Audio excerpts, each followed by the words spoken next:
É. Eu sou a Marilé, uma das autoras da Turma da Malu, dos livros de alfabetização da Turma da Malu. E a minha parceira, a Lucivânia, vai apresentar a nossa convidada para vocês. Sente, né? Eu acho. Não sei, vamos ver. Peraí. Então, a Denise, né? Como a Maléia já falou, ela é neuropsicóloga, com especialização em TDAH. E eu queria saber agora um pouquinho de vocês, de você, Denise. Quem é a Denise? A sua especialização, a sua formação. A gente sabe que você tem uma clínica, né, com outros profissionais, né? Isso. A Clínica Ativa Conexões, em Paulínia mesmo, né? Eu esqueci. Isso Tá. mesmo, Isso. Então, Então, você falasse um pouquinho para nós, por favor.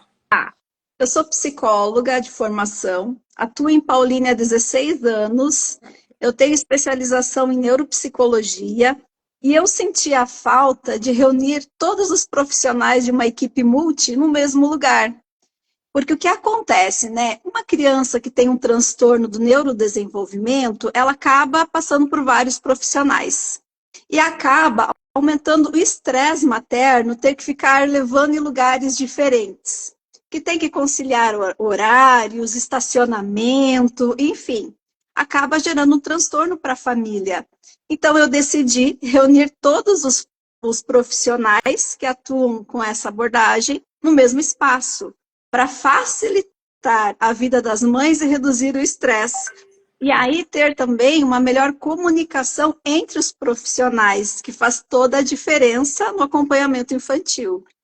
Então, né, essa clínica, a Clínica Ativa Conexões, contamos com psicólogos, psicopedagogos, terapeuta ocupacional, pedagogos, fonoaudiólogo, nutricionista, fisioterapeuta, musicoterapeuta, que atendem em conjunto para melhorar o desempenho das crianças e facilitar a vida da família.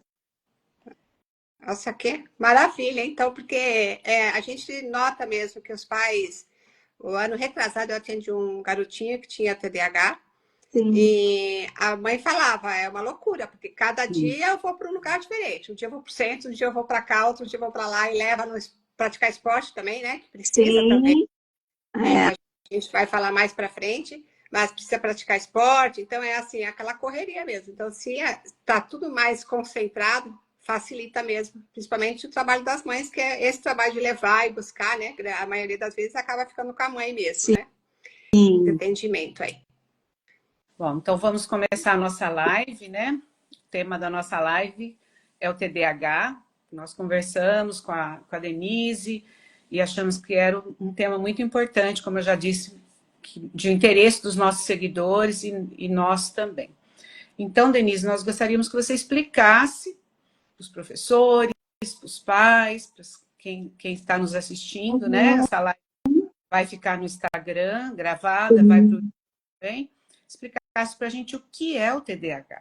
Tá, então, TDAH é a abreviatura do transtorno do déficit de atenção e hiperatividade. Eu quero desde já agradecer por esse convite, porque esse é o tema mais frequente na clínica, é o que faz mais as pessoas buscarem por avaliação para entenderem por que a atenção está com dificuldades. Por que as pessoas estão tão desatentas atualmente? É uma queixa muito frequente, né? Então, vale a pena esclarecer que não é só o TDAH que causa desatenção. Tem outros fatores, uma noite mal dormida, ansiedade, depressão, preocupação, tudo vai interferir na nossa atenção. O uso excessivo de telas. Então, além disso, tem o TDAH. Então, quais são as características principais? É um tripé: desatenção, comportamento impulsivo e hiperatividade e desregulação emocional. Então, como que ele se manifesta, né? As pessoas apresentam a desatenção em mais de um ambiente. Essa é uma das características para se chegar ao diagnóstico. Então, se a criança é desatenta só em casa, não configura um TDAH. A criança tem que ser desatenta em casa, na escola e na clínica. A criança tem dificuldade de parar quieta. A gente vai observar no primeiro aninho, no primeiro ano escolar, em que a criança teria que ficar uma boa parte do tempo sentada para prestar atenção. E a criança não consegue. Ela fica se locomovendo pela sala, ou ela quer ficar só conversando com os coleguinhas. Então, são sintomas que chamam a atenção, porque são sintomas além do esperado para a sua idade. Além disso, entra uma questão que é a que eu observo que dá mais problemas para os pais, que é a desregulação emocional. Então, a criança tem emoções muito intensas, é muito medo, é muita ansiedade, é dificuldade de lidar com a frustração, e muitas acabam manifestando também a agressividade. E todos esses sintomas geram impacto na vida familiar, social e acadêmica. Então, veja bem, não é um sintoma isolado que vai dar um diagnóstico de um TDAH. São vários sintomas e que prejudicam a funcionalidade da pessoa. Por isso que o diagnóstico tem que ser feito com muito cuidado, né? Nós vamos falar isso no decorrer da live. Isso. Várias características da vida emocional, social e escolar da criança, né? Então, como eu trabalho com avaliação, e tem fases da vida que é esperado uma agitação a mais na criança, é esperado uma desatenção. Então, como que a gente conduz esses processos? Faz uma avaliação, observa e encaminha para um tratamento psicológico, ou às vezes com a psicopedagoga, com a pedagoga, com a fonoaudióloga, e reavalia depois de 6 meses a 1 ano. Se os sintomas continuam, aí sim, fecha-se o diagnóstico. Então, agora a Lu vai fazer... Então, só um minutinho, Mar, deixa eu aproveitar, porque me mandaram uma pergunta justamente sobre isso. Se existe um teste para diagnosticar o TDAH. Então, assim, então não é uma coisa que você vai ali, faz um teste, aplica um teste simples, não. Você vai lá, responde umas perguntas, alguns sintomas e já se fecha o diagnóstico. Esse diagnóstico é um diagnóstico demorado, pelo que você está explicando, né? Sim. Não é uma coisa que uma mãe perguntou justamente sobre esse teste. Se existia um teste que a pessoa faria para ser feito esse diagnóstico. Então, na verdade, como você está explicando, é um processo mais demorado. Você analisa os sintomas, encaminha, e depois é que vai fechar realmente esse diagnóstico, né? Isso, Então, assim, né? É muito importante a gente falar sobre isso. Até dando um spoiler, esse tema vai ser um capítulo de livro que eu vou lançar daqui a uns meses. Olha, que maravilha! Porque assim, o que acontece? A pessoa vem para uma avaliação, faz um teste e vai muito bem nesse teste. Significa que ela não tem TDAH? Não, porque os sintomas são clínicos. Então, vai muito além de um preenchimento, de fazer ou de aplicar apenas um teste, uma bateria de teste. Não, a gente tem que avaliar a história clínica dessa pessoa. Ou seja, teve algum histórico que foi significativo na gravidez? A mãe fumou, a mãe precisou tomar medicação, precisou ficar internada, teve alguma complicação? Tudo isso é avaliado. Teve alguma complicação no parto? Também é um sinal de risco. Então, a gente vai avaliando desde o período gestacional até a fase que a criança se encontra para fechar ou não esse diagnóstico. Então, é um processo que é mais demorado, sim. Então, um outro fato assim, que a gente tem observado bastante, que principalmente os professores têm perguntado, né? E alguns pais também, porque a gente lida tanto com pais quanto com professores, né?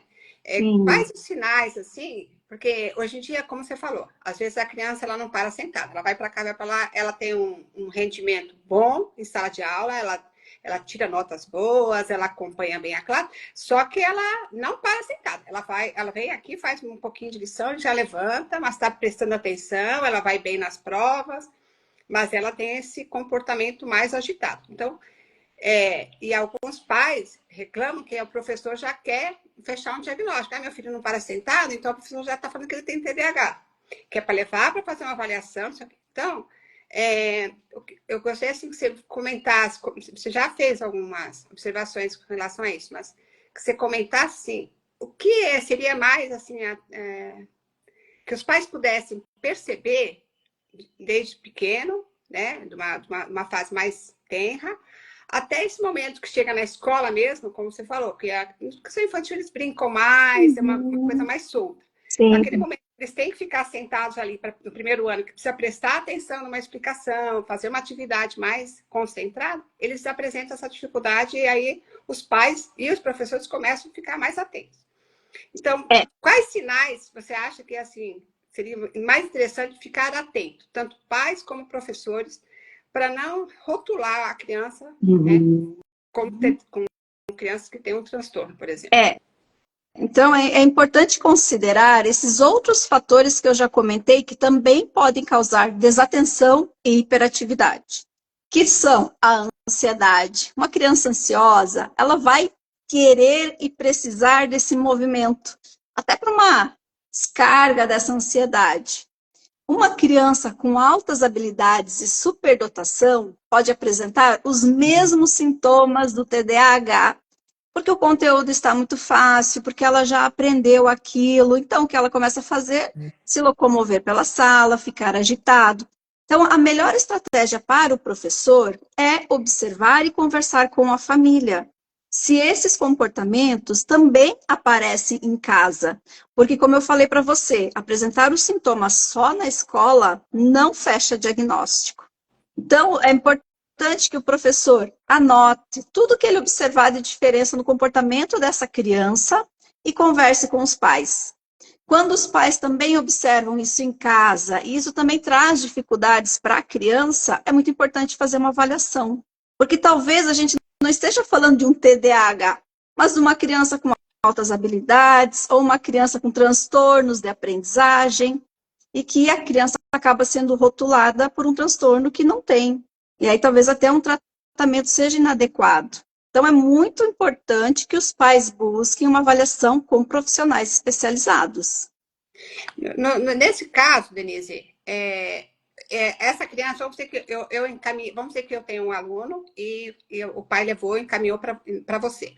Seria você que faria essa primeira avaliação? Seria com você? É o profissional correto? Seria isso? Seria esse o profissional correto? Então, principalmente se o professor suspeita de um aluno que tem altas habilidades, porque daí é fundamental avaliar a inteligência. O único profissional capacitado para avaliar a inteligência é o psicólogo. Então, o psicólogo já vai avaliar o nível de inteligência, de atenção, de memória, as questões emocionais, o comportamento. Aí, o que acontece? Os pais conseguem ter uma avaliação mais completa do funcionamento da criança, para poder se chegar ao diagnóstico. Ok.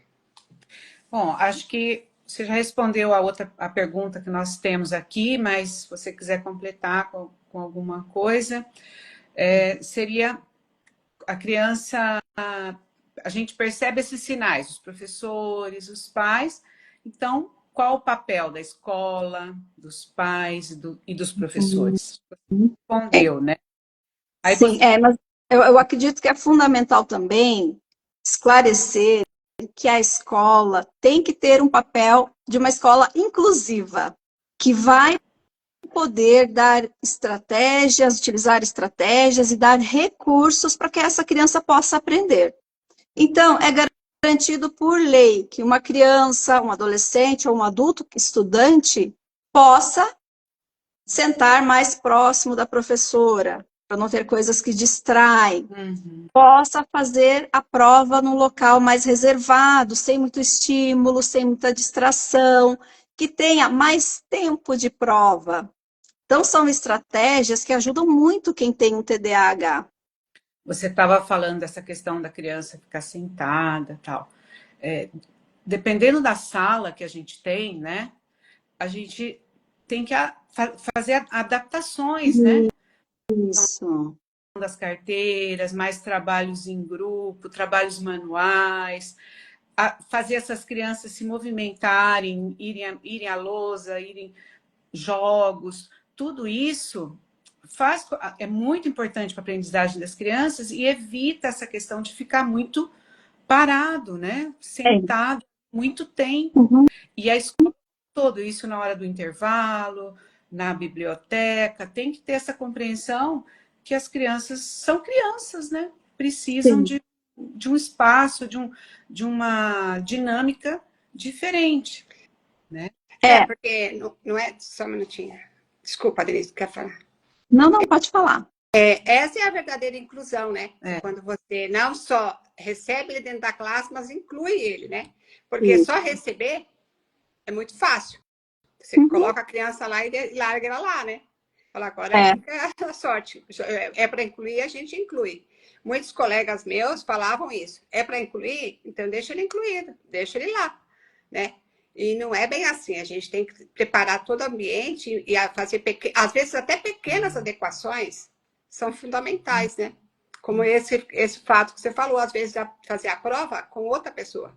Sim. Eu estava vendo até uma pesquisa falando do dislexo, de ter alguém para ler a prova para a criança, né?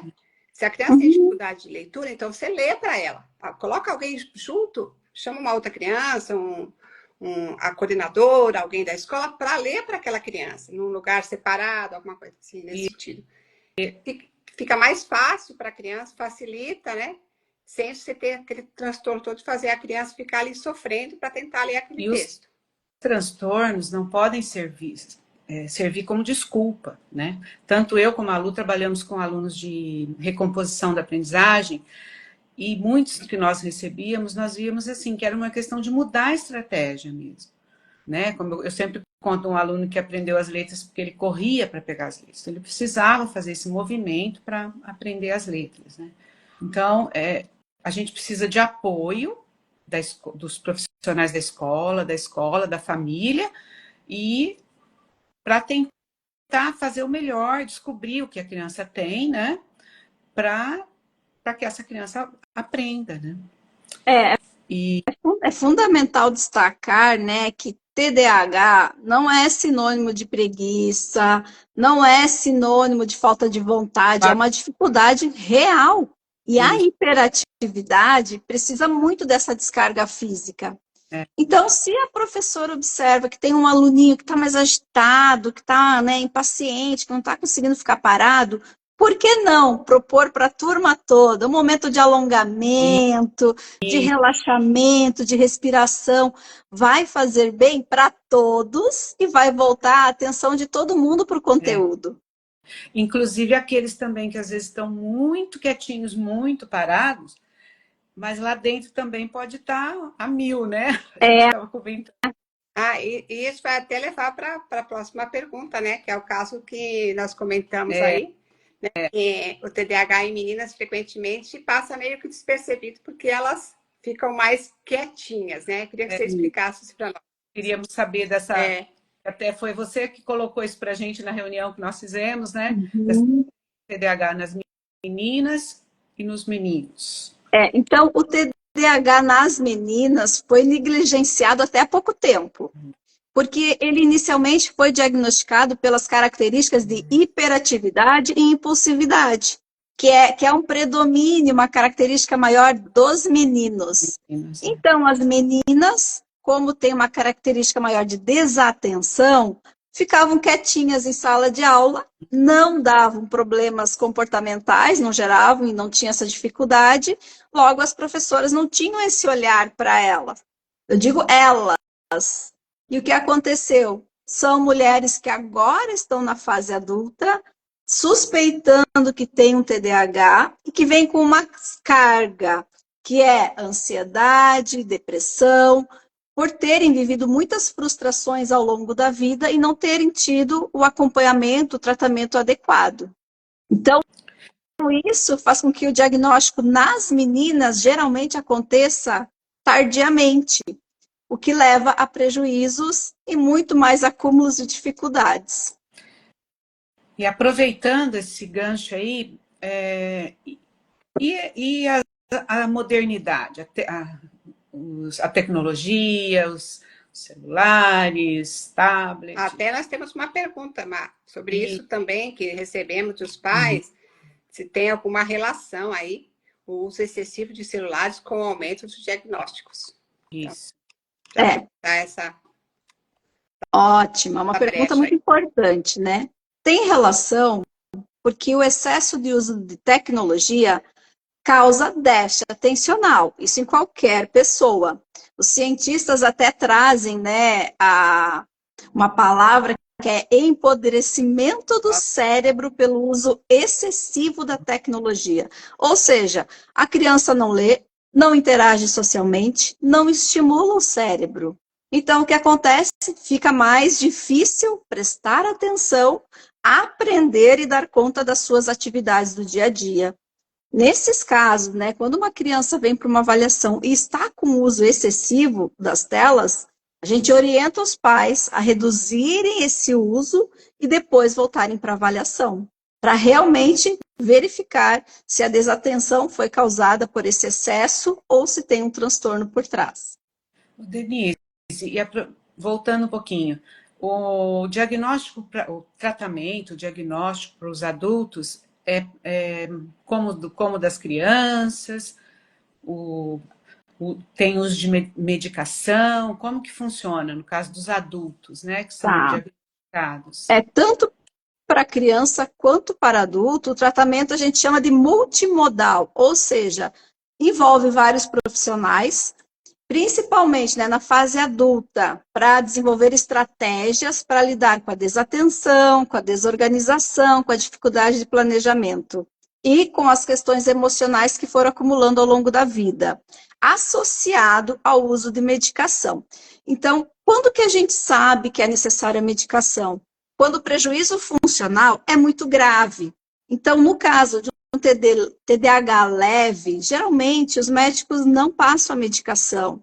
Recomendo uma psicoterapia, uma reabilitação neuropsicológica. Mas agora, se for um TDAH moderado a grave, aí requer o uso da medicação. E faz toda a diferença para a vida do paciente. Temos resultados excelentes, de melhor foco, melhor desempenho, produtividade, aumento da autoestima. Que bom, né? Olha, fazendo um gancho aí, como a Maléa falou, tem uma pergunta também sobre isso. Se existe graus de TDAH e se tem como... se tem 4 graus, 2 graus, muito parecido com o TEA ou não? A gente considera níveis de gravidade. Então, leve, moderado e grave. Fica entre esses 3 níveis. Então, um TDAH leve tem suas dificuldades, mas consegue ser produtivo, dar conta da sua rotina, das suas questões da vida. Um TDAH moderado, as dificuldades já são maiores. E num TDAH grave, aí as dificuldades são muito grandes e geram muitos prejuízos. Então, é fundamental fazer o tratamento. Porque qual é o objetivo do tratamento? Sair do TDAH grave para o moderado e não deixar o TDAH leve evoluir. Por isso que é importante o tratamento. Uma curiosidade minha, a atividade física, ela ajuda nesse tratamento? Então, quando a pessoa recebe o diagnóstico, a primeira etapa é melhorar o estilo de vida. Principalmente por ter um transtorno relacionado à atenção e à desregulação emocional, a atividade física faz toda a diferença. Porque vai ajudar a pessoa a melhorar o foco atencional, reduzir a ansiedade, reduzir o estresse e dormir melhor. Então, né, a gente recomenda a prática da atividade física, a higiene do sono, a rotina, ter uma rotina faz toda a diferença para a produtividade. Porque o que acontece com o adulto TDAH? Quando ele trabalha com um hiperfoco, que é alguma coisa que ele gosta muito, que ele faz muito bem, ele pode ficar horas no trabalho e esquece de tomar água, de se alimentar, de ir ao banheiro. Então, ter uma rotina definida até com alarme. Alarme para se alimentar, alarme para tomar medicação, para fazer pausas, intervalos, faz toda a diferença e melhora muito a qualidade de vida. Só um minutinho, Mar. E na escola, isso faz uma diferença enorme também, né? Com a criança, quando você bota uma rotina, você segue aquela rotina, né? Nós trabalhamos bastante essa questão da rotina com a criança. Ah, já está na hora do intervalo, eu estou com fome. Aí a gente fala, nós temos essa rotina para seguir. Então, quando você vai fazendo isso é bom para todos, né? Não só para as crianças com transtornos, mas as crianças também, as ditas normais, né? Sim. Que também, às vezes, precisa dessa rotina, que talvez não tenha essa rotina em casa. Então, ela precisa ter essa regulação na escola, né? Para ter horário, agora esse horário, agora tem aquele horário, agora é o horário disso. Só fazer um parênteses aqui, você abriu os comentários aí, né, Mar? Eu abri para o pessoal poder fazer as perguntas. Fazer pergunta, e eu gostaria também de saber, para quem está assistindo, se conhece alguém com TDAH. Sim, não, acho que conheço, acho que eu tenho TDAH. Porque o que eu mais ouço é isso. Eu acho que eu tenho TDAH. Então, né? Para os adultos, né, Denise? Agora a gente fica se perguntando, né? Será que eu tenho? Sim. É bem importante, né? A gente pensar nessa questão do TDAH como se o cérebro fosse uma central de comando que possui filtros. Então, a gente tem um filtro para se organizar, para planejar, para tomar decisão. No TDAH, esses filtros ou estão estragados ou vêm com furinhos, que não conseguem filtrar o que é importante, não conseguem filtrar todas as informações. E daí o que acontece? É como se ele prestasse atenção em tudo ao mesmo tempo. Tudo vem com intensidade. O barulho do ar-condicionado, o som do passarinho na janela, a voz da professora, a lembrança de um filme que ele assistiu, vem tudo na mente ao mesmo tempo. Então, ele não consegue filtrar o que é importante. É como se nós estivéssemos assistindo 10 canais de TV e tendo que fazer uma redação ao mesmo tempo. Imaginem, isso é muito complicado. Isso gera um cansaço mental, isso gera uma exaustão. Então, é assim que funciona o cérebro de quem tem um TDAH. A Denise, tem a Cristiane aí, tá falando que a filha dela é sua paciente. O Maurício. Oi, Cristiane. Obrigada por participar da live. Eu já vou comentar sobre o que você gostaria que eu comentasse aqui. Isso. O Maurício também é um autor de livros de literatura infantil. Tá falando que conhece uma pessoa próxima que foi diagnosticado aos 40 anos. Obrigada pela participação de vocês. Tem uma perguntinha aqui, Denise. Também, toda hiperatividade é genética. Você tem um componente genético aí, por favor. Então, né, o TDAH, ele tem um componente genético que a gente chama de até 70% de chance de algum familiar que tem um TDAH pode ter um filho com TDAH também. Então, é um componente genético bem significativo. Olha. Então, a gente tem que começar a pensar, né? Será eu não vou observar. Eu tenho mesmo TDAH? E até, né, é interessante isso, porque os diagnósticos tardios muitas vezes vêm depois que os filhos têm diagnóstico. E muitas vezes, já aconteceu uma pessoa próxima a mim, o filho falar, pai, eu acho que você tem algum problema, você tem algum transtorno, vamos levar. Levou e realmente foi diagnosticado mesmo. Mas o próprio filho falou para o pai, né? Foi levar o filho. O filho foi levar o pai para o diagnóstico. Então, provavelmente, todos esses casos assim mais tardios vieram porque é uma coisa que é um conhecimento novo, né, Denise? Sim. Que a medicina está muito avançada, os estudos aí, né, na área de neurologia é muito avançado para dar esse diagnóstico. Até então, há um tempo atrás, a gente tinha, principalmente nós, né, Malé, que somos mais das antigas, a gente tinha alunos com vários problemas na sala de aula, mas a gente não tinha esse diagnóstico, não tinha nem como tratar essas crianças, né? Não se fechava um diagnóstico, né? Só se falava que a criança era inquieta, que não parava, botava nos relatórios, uma criança que não para, ou uma criança muito quieta, né? Depois, mais tarde, fiquei sabendo de um aluno meu que era um autista leve, mas que, como você falou, era uma criança muito quieta, muito reservada, não interagia com ninguém, e a gente só achava que ele era quietinho. Sim. Né? Que ele tinha um bom rendimento escolar, mas ele não interagia com as crianças. Né? E aí a gente não fechava o diagnóstico. Né? Mas hoje a gente tem essas novas abordagens aí, né? Muito bom. E até eu recebi, né, na caixinha lá de perguntas para explicar um pouquinho mais sobre questões que vão além do TDAH, como o medo, a ansiedade e a depressão. Então, quando uma pessoa tem um TDAH, as áreas do cérebro que são alteradas para o TDAH são responsáveis também pela regulação emocional. Então, o que acontece? Tudo é muito intenso.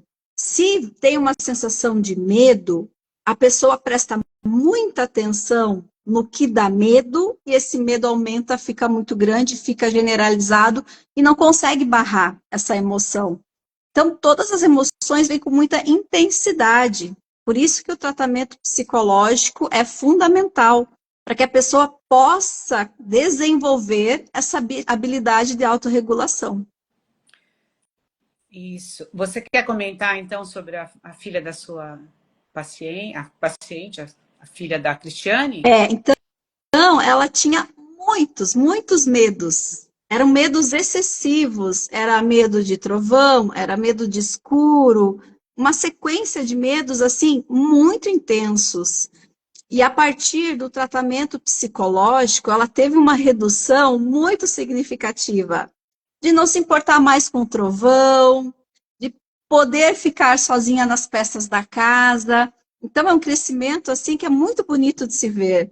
Que a criança começa a viver uma vida de forma mais leve, mais tranquila. A Mirella está elogiando a sua explicação aqui, muito boa. A Valéria, Obrigada, Mirella. A Valéria está perguntando se o TDAH e o atraso na escrita, se você tem como falar um pouquinho sobre isso.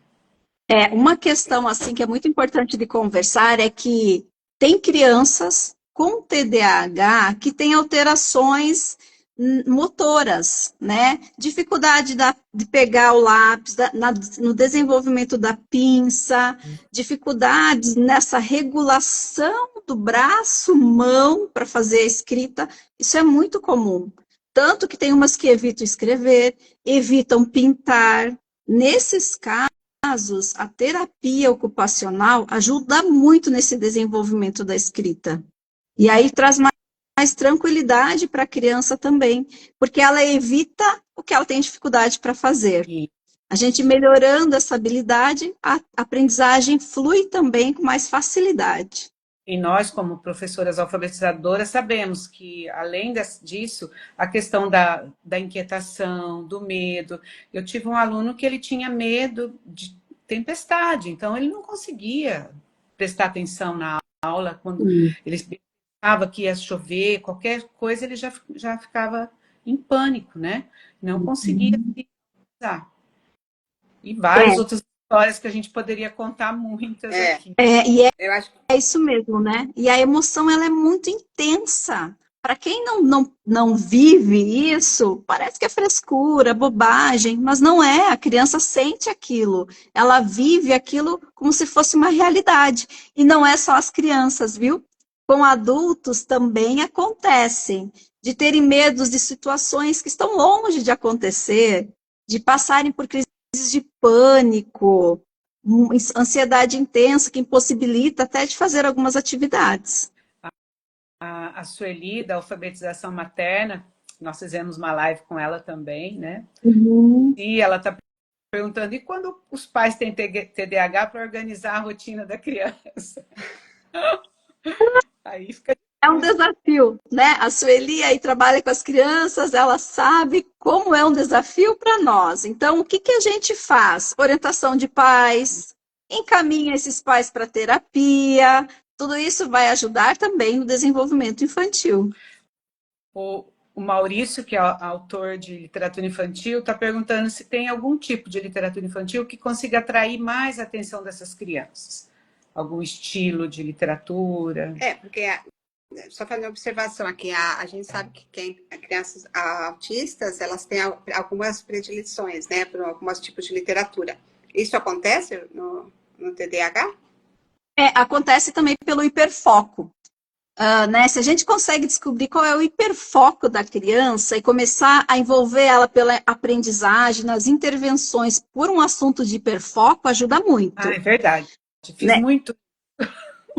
Esse garotinho que eu falei que eu dei aula para ele no ano retrasado, ele adorava Pokémon, né? Então, tudo que era relacionado a Pokémon, então eu levava atividades, jogos.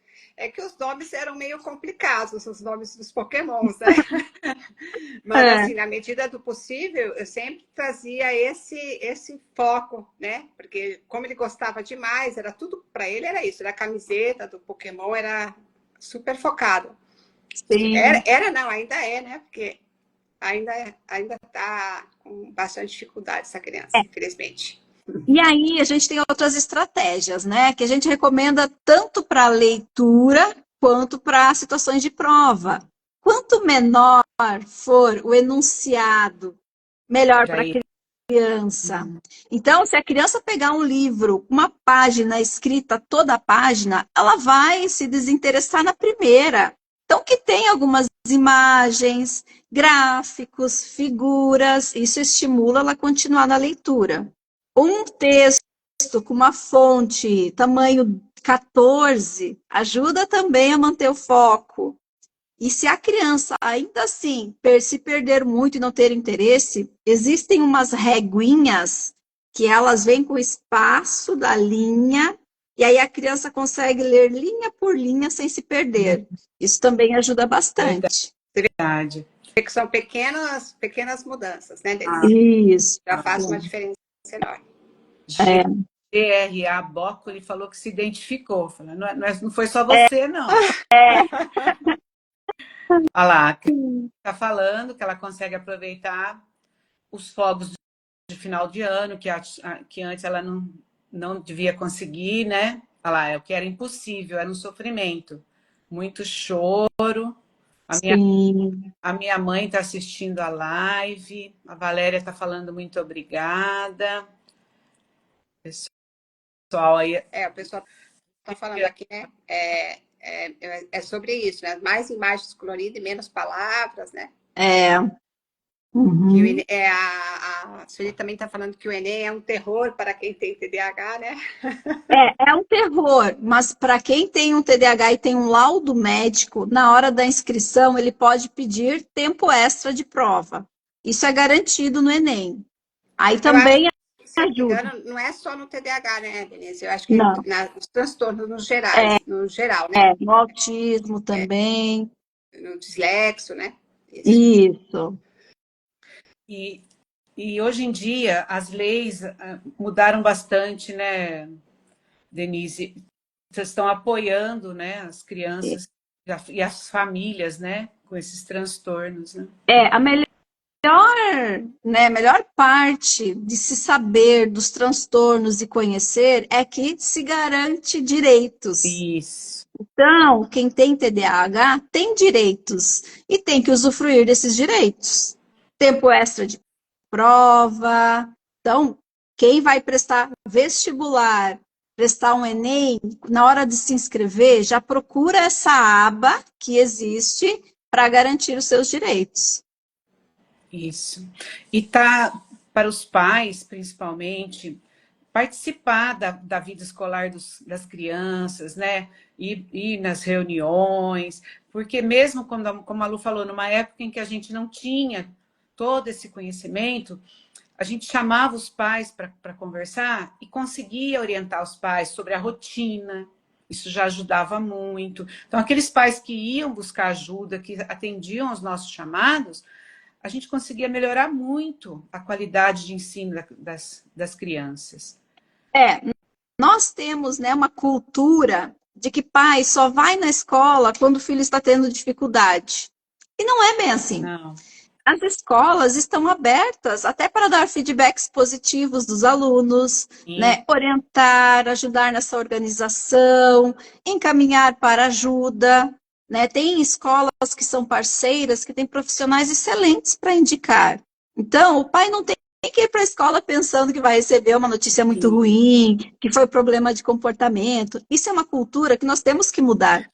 A escola tem que ser aberta para a família. Pelo contrário, principalmente no início, no nosso caso, do fundamental, se a família estiver presente, participando, o futuro escolar da criança e social está garantido, né? Sim, é. O Maurício está perguntando onde que acha essa lei que permite mais tempo nas provas. Ó, Maurício, é a lei número 14.254/2021. Então, é uma lei recente.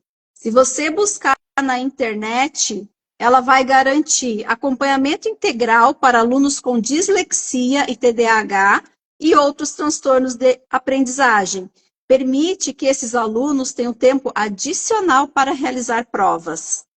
Então, isso foi uma grande conquista para quem tem o TDAH e para nós também da área da saúde.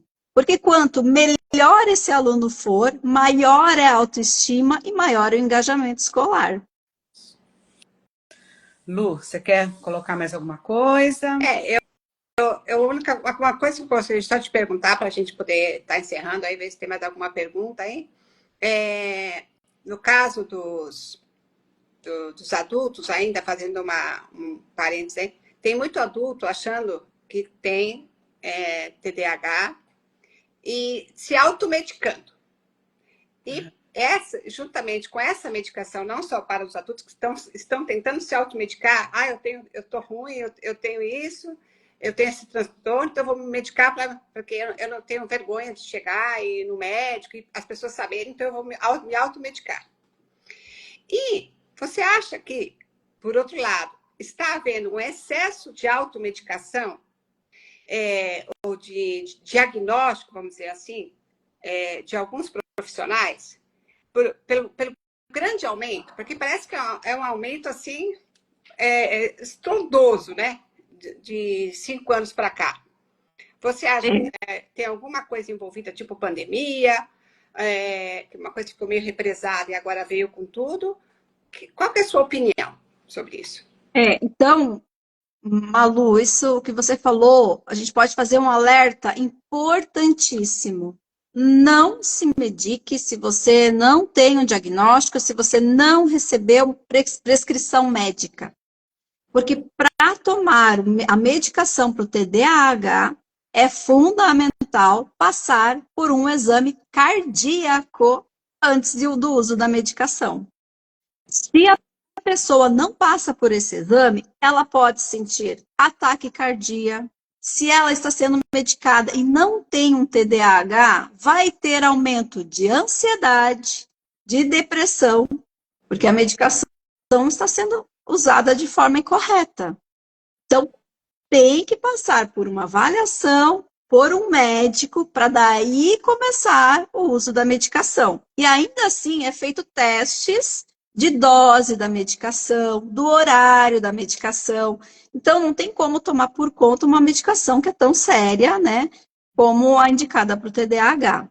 Sobre o excesso de diagnósticos, nós ainda estamos vivendo as consequências de uma pandemia que causa impacto na atenção, na agitação, na hiperatividade, que desencadeou muitos sintomas de ansiedade grave nas pessoas e agora os sintomas estão aparecendo. Então, não tem como fazer uso desmedido assim de uma medicação sem passar por um médico.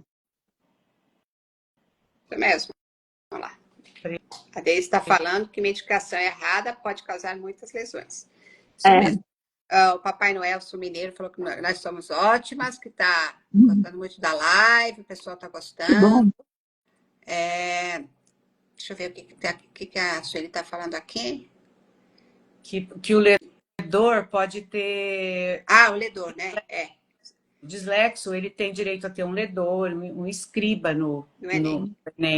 E a Valéria perguntou se o TDAH é um transtorno neurológico. O TDAH é considerado um transtorno do neurodesenvolvimento. E claro que tem esse fator neurológico. Então, como ele é um transtorno do neurodesenvolvimento, significa que a pessoa já nasce com um transtorno. Então, não tem como desenvolver ao longo da vida. Não, a pessoa já nasceu com esse transtorno. O que acontece muitas vezes? Como eu falei que o cérebro tem uns filtros e para algumas pessoas esse filtro está furado, o pai, a mãe, a professora vem tampando esses buraquinhos e a criança consegue dar conta das suas atividades. Aí os sintomas passam despercebidos. Mas quando aumenta a demanda da vida na faculdade, na fase adulta, os sintomas ficam gritantes, porque aí não tem pai e mãe que vai resolver, não tem professor, é cada um por si. Daí que a gente começa a observar que aquela pessoa realmente tinha um TDAH. Isso. Bom, nós queremos agradecer, né, Lu, muito. Nossa, o pessoal está adorando, viu? Que bom. Na nossa reunião, nós também achamos assim maravilhosa a conversa que nós tivemos, e agora a live, então, foi melhor ainda. Queremos te agradecer muito, né, Lu? Isso, olha lá, o pessoal está falando que está adorando, que sabiam, o Maurício está falando que não sabia nada sobre o assunto, que gostou muito da live, o pessoal estava agradecendo, e nós queremos agradecer muito, do fundo do coração, foi uma live ótima, eu acho que foi muito esclarecedor para várias pessoas que não tinham esse conhecimento, né? Que a gente pode ajudar um pouquinho, contribuir aí para melhorar esse conhecimento aí sobre os assuntos aí, principalmente relacionados com criança, né? Que é uma coisa que preocupa bastante, principalmente a turma da Malu, né? A gente trabalhou muitos anos com criança, a gente vê a preocupação às vezes dos pais, dos professores, então a gente está colocando isso aí. Estou falando que amaram o tema, tá? Então, Denise, muito obrigada. A turma da Malu agradece, a Marileia, eu. E a turma adorou. Parabéns. Muito obrigada, viu? Foi esclarecedor. Que bom, Esse é um assunto que não se esgota, né? Até alguém ali acabou de comentar como saber se é ansiedade, se é efeito da pandemia, se é TDAH. Com muito estudo, com muita investigação, com muito critério e muito cuidado. Só assim a gente vai saber identificar um TDAH e saber cuidar de forma adequada. Né? E o tratamento ele é voltado e especializado para cada perfil, porque cada pessoa é única. Então, eu quero agradecer pelo convite, agradecer a todas as pessoas que participaram, que fizeram comentários. Vocês tornaram essa live muito melhor e incrível. Muito obrigada, meninas. Eu estou à disposição. Se alguém tiver dúvida, pode me enviar. A live vai ficar gravada no Instagram e depois a gente vai colocar subir no YouTube também. E nós vamos divulgar aí para quem mais quiser assistir novamente, compartilhar com as pessoas, que eu acho que é um tema de interesse de várias pessoas, né? De muita gente. Obrigada, viu? Obrigada, Obrigada, boa noite. Tchau. Beijinho. Beijo. Tchau, gente.